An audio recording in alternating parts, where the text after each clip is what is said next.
A student asked, could you please expand on how Jesus might respond to the Baha'i faith, that all religions are one and that Jesus is just one of many prophets?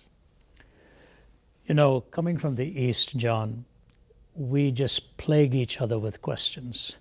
I mean, that's the way it is. If you do an open forum in Delhi, for example, or in Mumbai, or in Chennai, you will find you'll never get out of there. They have very many questions. It's a questioning culture, and it's also true in the Middle East, and that's why I think religious ideas are so central to their ethos and their pathos, and they feel it so passionately. So the first thing I want to say is to the listener, I understand how you feel about these issues for two reasons. Number one, it's a genuine question. Number two, it's connected to family and to ancestral beliefs. And so when they raise questions on exclusivity, for example, or on the Baha'i faith, which is syncretistic, I know why they're asking this. But the Baha'i faith, you know, coming up in the mid-1800s, little after the 1850s and so on, that particular faith by the Islamic worldview is treated as heretical, and the people are persecuted, unfortunately so. Their intention was noble, to try to bring everybody together. So if you go, for example, to the Baha'i temple in Delhi, or where I'm sure you've even been there, massive edifices and so on, there's a fundamental problem with that. All religions simply cannot be true. So I've heard people say religions are all fundamentally the same and only superficially different. Skeptics normally say that. It's the opposite. They are fundamentally different and at best only superficially similar. Islam is not the same as Hinduism. Christianity is not the same as Islam. We need to be cordially able to interact on these issues without anathematizing each other, but holding on to truth. Truth is ultimately incontrovertible. Why can't all religions be true? Because the law of non-contradiction applies to reality. Two contradictory statements meaning opposite things cannot both be correct at the same time. Exclusivity is a reality in truth, because truth is primarily a property of propositions. We see this in a courtroom. Were you in the room when this took place? The answer is either yes or no. You can say 1 foot in there, 1 foot out of there. You can play word games, but the questioner is looking for truth.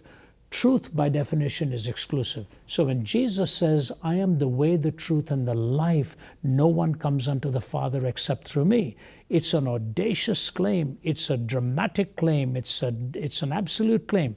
The question is, can it be sustained by his life, teaching, and so on? That's what we have to ask. All religions simply cannot be the same.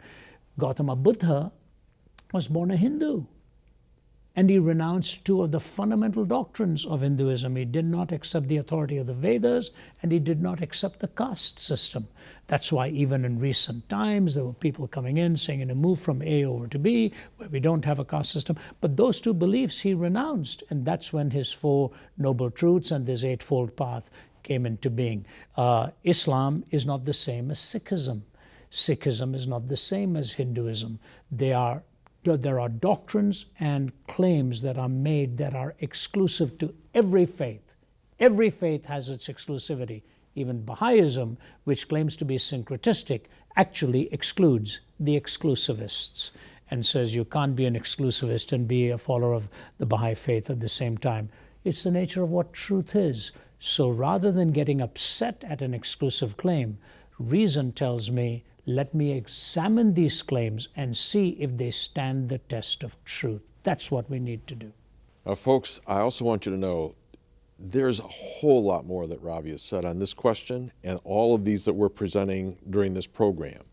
Go to Ravi Zacharias, just Google him. You'll come to his website, go to him.